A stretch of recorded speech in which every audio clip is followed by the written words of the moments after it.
Hello and welcome to CATSweek. I'm Annalise Poorman. The Monroe County Election Board held a special meeting on March 31st. County Clerk Nicole Brown updated the board on a ballot scanner test. On March 24th, Monroe County conducted a test of 6 scan devices and a high-speed scanner using a test deck of 3,988 ballots in preparation for the May 5th, 2026 primary election. Equipment used is from Highland Village Elementary, Souls Harbor Church, Fairview Elementary, Grandview Elementary, Emmanuel Baptist Church, and Eastview Church of the Nazarene. Polling locations per state random selection method. All results were as expected from all scanners.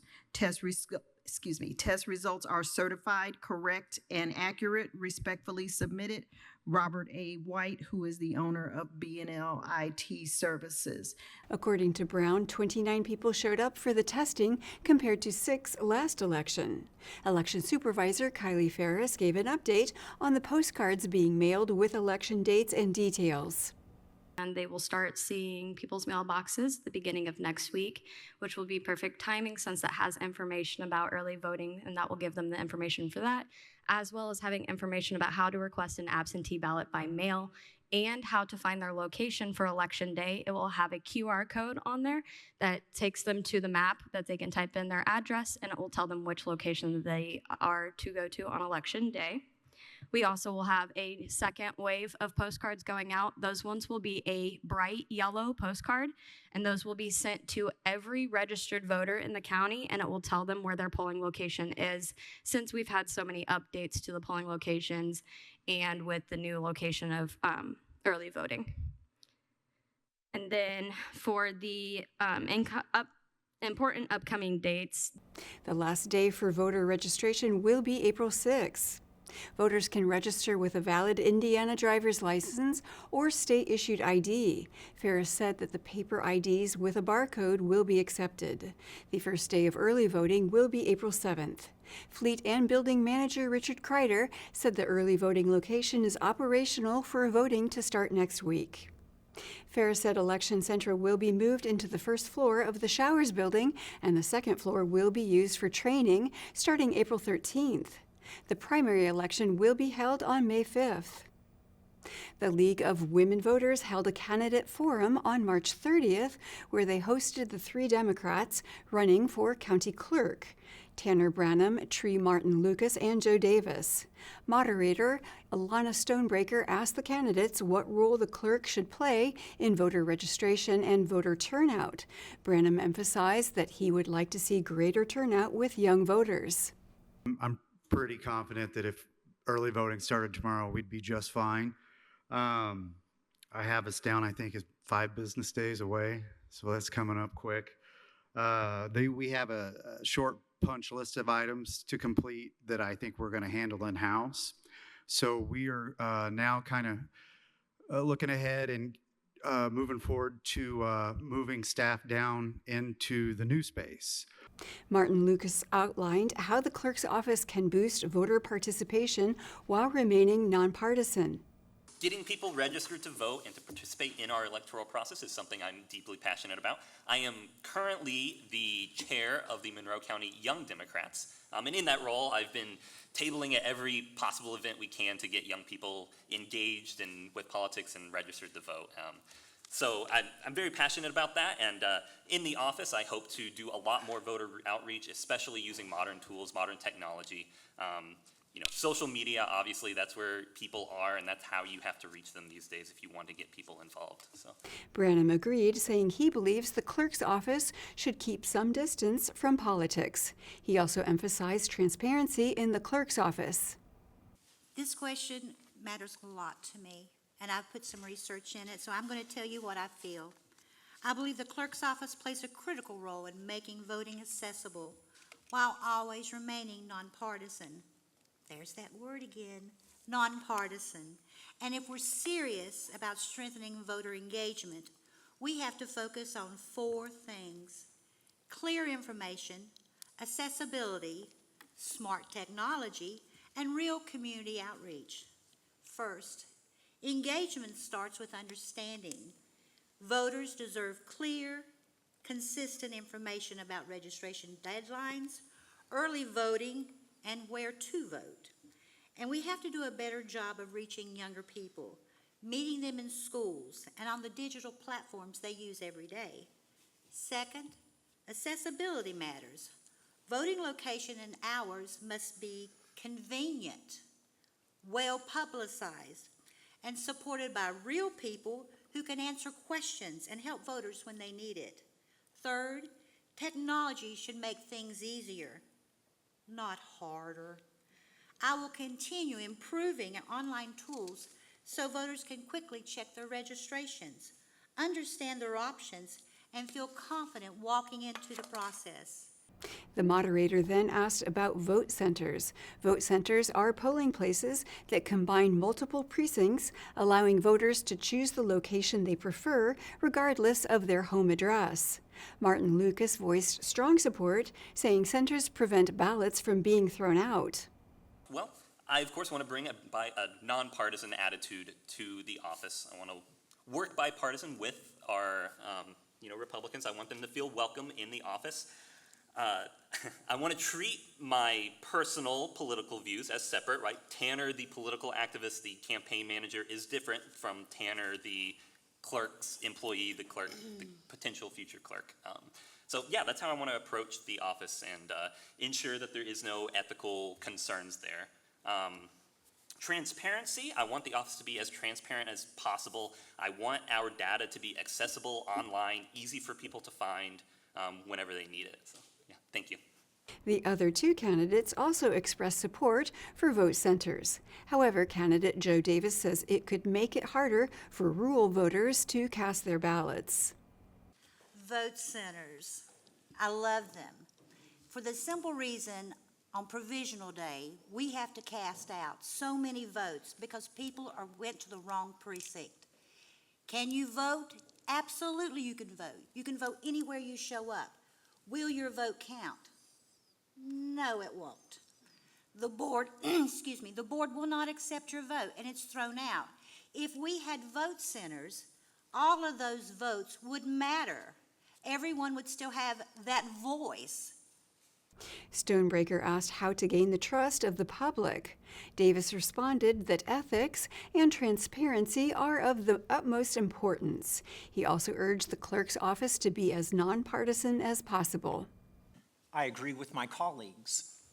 I think that vote centers are a way of the future, but it comes down to a question of convenience versus efficiency. If they're vote centers, that probably means that it's going to be necessary to close some of the existing precincts. Some of those are very disparate from the center of the center of Monroe County. So those folks, those very rural locations, they will need to be able to have other convenient means of getting registered to vote or voting on the ballot. That means an increased outreach with mail-in voting. That means trying to enable the most opportunity for early voting so that people can early vote when they come into Bloomington. So vote centers, yes, but we have to consider that with vote centers, probably they'll be the closing of many of our more rural precincts. And that is hard on the elderly, it's hard on the student who might be going to Ivy Tech, who lives out almost at the reaches of one of our neighboring counties. So let's continue to have this discussion, make sure that it's transparent, and bring the most logical way for us to have everyone be able to access the ballot equally with equity. Thank you very much. The League of Women Voters will host a healthcare discussion with candidates from U.S. House District 9 on April 7th. Bloomington Mayor Carrie Thompson delivered her State of the City address on March 31st at the Buskirk-Chumley Theater. Thompson focused on promoting the Hopewell South project, which was delayed by the City Council this week for the third time. The mayor calls the project a, quote, once-in-a-lifetime neighborhood, end quote. Thompson touched on the housing affordability crisis and how she intends for Hopewell to affect it.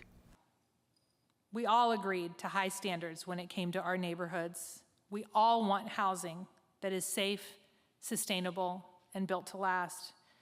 But we also have to be honest about the moment that we're in. Costs are rising, wages aren't keeping pace.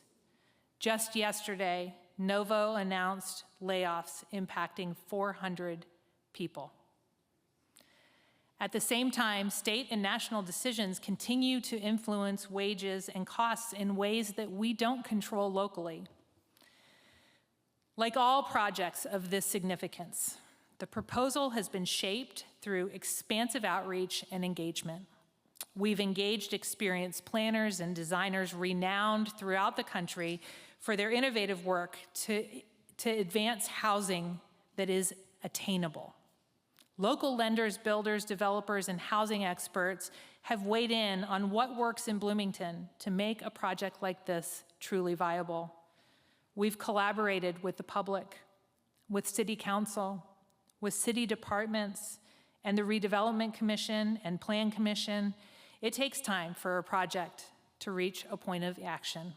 Hopewell would be difficult to deliver in today's environment without sustained public leadership. Together with our council, I agree, this project is worth the work. And we all share the same vision for it: attainable housing in Bloomington. She said the Hopewell South development is just one phase of the broader push to redevelop the former IU Health Hospital site. She maintained that it will not solve the housing crisis in the city, but she views it as a step in the right direction. Hopewell South is just the first phase of a much larger neighborhood. For this phase, the administration made a clear choice to focus on two things: homeownership that more people can attain at market rates, and a neighborhood that connects the residents to opportunity. On those two goals, this plan delivers. It doesn't resolve every challenge. No single project does, but it moves us forward. And in a housing crisis, that matters more than perfection. As an administration, we take responsibility for our part of the ongoing housing puzzle. Outside of Hopewell, we are working to clarify expectations and legal boundaries, align departments, reduce red tape, and generate a clearer path from concept all the way to construction. Our existing UDO does not always allow us to build the kind of housing we say we want. That's why we use tools like a PUD to create a path to actually build housing. We'll keep improving our code, refining our tools, and learning from this work. This is not an either-or, it's both. We have to stay focused on outcomes. Where process adds cost without improving the result, it moves us in the wrong direction as a community. We have capable local builders, and we have standards that support energy efficiency. And this is where we shift from discussion to delivery. I'm confident we'll get to the finish line with Hopewell because we share the same vision for attainable housing in Bloomington. And that alignment is what matters most. The mayor also discussed updates from the city police and fire departments, infrastructure investments, efforts to address homelessness, and flock cameras. To view the full state of the city address, you can visit catstv.net. The Monroe County Board of Zoning Appeals met on April 1st and discussed an appeal from Holloway Homes for an agricultural event center. County resident Bill Hayes expressed concern about the appeal because of the construction noise and blind spots on the proposed stretch of road. The last thing I want is construction noise at the top of it's west of my home. There's a stand of trees that is a wonderful, because I'm on the highway, there's a stand of trees there. There's a fence. I have a horse and a donkey. There's the area fenced in. Beyond the fence, which is still my property, is a line of trees. And it keeps it's a good, wonderful sound barrier from the trucks and things that pass on 37. I just think and by the way, if you've been on this stretch of Smithville Road, it's really, there are two blind spots on the road. You literally can't see traffic coming. One to the west, one to the east. It's just a dangerous stretch of the road. And I simply value the privacy. The last thing I want is a wedding venue with loud noise, and not to mention construction of homes, and how disturbing that will be to my property. Sycamore Land Trust will own it at my death. It's now a conservation easement. Okay, thank you. More members of the public spoke disapprovingly of the appeal, citing concerns with water pressure and dangerous travel conditions. Tyler Holloway said he thinks the public should not be worried. We are just wanting to build the event center and do the farming activities. I think as far as the traffic, we're going to make sure we can make it as safe as possible. The water's something we've looked into. I live on Zykes Road, have the same water, and I seem to have plenty fine pressure. So as far as that, just wanted it to be clear, we're not attempting to build houses anymore, just the event center. After deliberation, the board voted 4-1 to deny the appeal. The board moved on to hear a request from Joel Cost to build a small hunting cabin on a property off South State Road 446.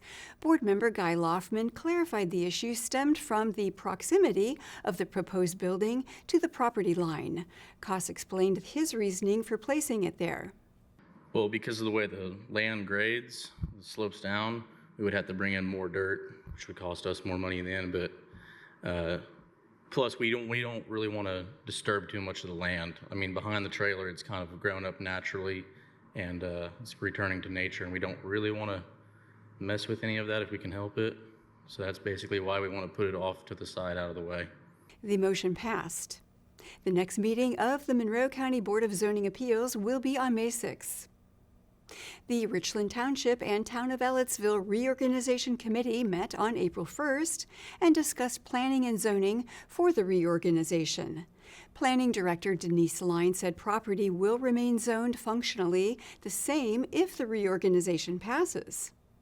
We will be, of course, amending our Unified Development Ordinance and our comprehensive plan accordingly to include the rural district and town district.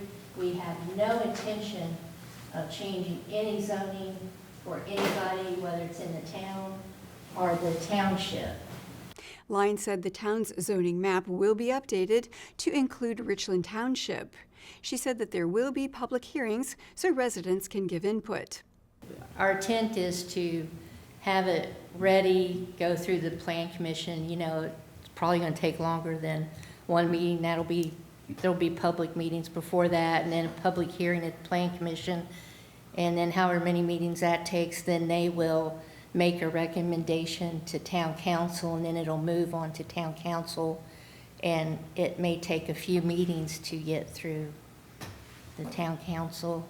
Committee member Jerry Sanders emphasized that residents of both the town and township will be represented in zoning decisions. Line said planning and zoning subcommittee members focused on the rural district in their draft. So I just wanted to tell you the subcommittee, when we were talking about the rural district, in the report it said the subcommittee recognizes the importance of preserving agricultural uses and rural character within the rural district. And the subcommittee recommended agricultural zoning protections be maintained, the right to farm principles be incorporated into development standards where appropriate, and zoning districts within the rural district reflect existing development patterns and infrastructure availability. So I don't know if that helped answer your question. The committee agreed that landowners can ask for a rezone, but the current zoning should be preserved in the reorganization. During the meeting, the committee completed the draft plan for the reorganization. It will be voted on at their next meeting to determine if it will continue to the Township Board and Town Council. The Bloomington City Council met on April 1st and continued discussion on the Hopewell South planned unit development. Consultant Allie Thurman explained that new regulations and property lines would cause the housing project to lose 14 homes and 3 accessible units. The council deliberated on reasonable conditions such as lenders, mortgages, and permanent or temporary affordable housing. Mayor Carrie Thompson, who has been a vocal advocate of the Hopewell South project, shifted her tone and advised the council to postpone further discussion. She suggested that the council not hold a final vote if council members plan to make large changes to the PUD. I call on every council member and myself to conduct a series of meetings throughout the month of April to pound out the final details of Hopewell's initial phase.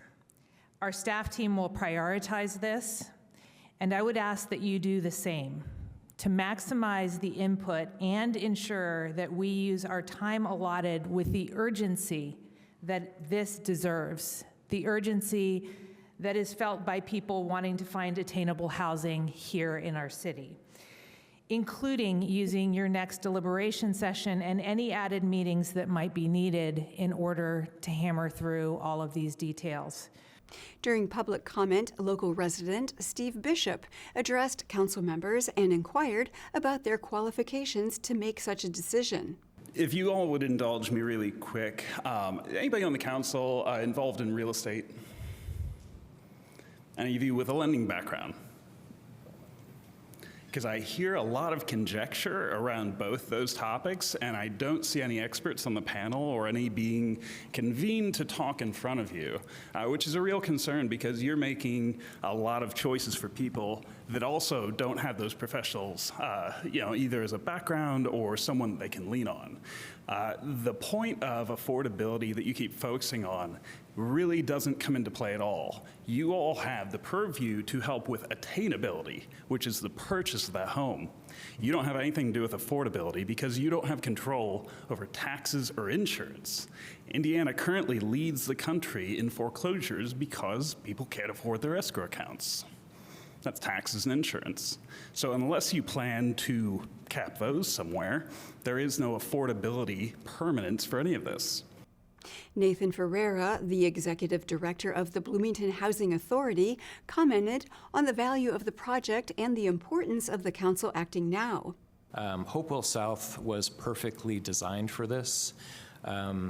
We had heard about these designers before they even came to town. They're doing this work across the country and they know what they're talking about, so I just wanted to express my support. This project really matters because it gives us a chance to test new approaches, expand access to ownership, and build a stronger pipeline for attainable housing. It's not about replacing existing models, it's about complementing them. We're not going to figure out what works best in Bloomington unless we try something. I've had several conversations with you all around affordability and others in the last few weeks, or several of you, not with all of you, but if we push too far, we run the risk of making this project financially infeasible or delay it to the point that it doesn't move forward and it has to be abandoned. And I would pose the question, what happens then? Does it get sold? Does it go market? The council continued to debate on the conditions. Councilmember Hopi Stosberg addressed the approach of the council. I do think that we're all kind of proceeding about this with like the best thoughts in mind for Bloomington. And once again, it's like, yeah, it is really important to put that into perspective. I think it's a really almost like this like false concept that just because we're all Democrats mean that we always have to agree. And I think that it makes better government and better decisions when we actually have debate, when we actually have conversations, when we actually share ideas and challenge each other on our ideas. The Bloomington City Council unanimously decided to further delay discussion of the Hopewell South project until their next meeting on April 22nd. And that is all for CATSweek. Thank you for joining us. For CATS and WFHB, I'm Annalise Porman.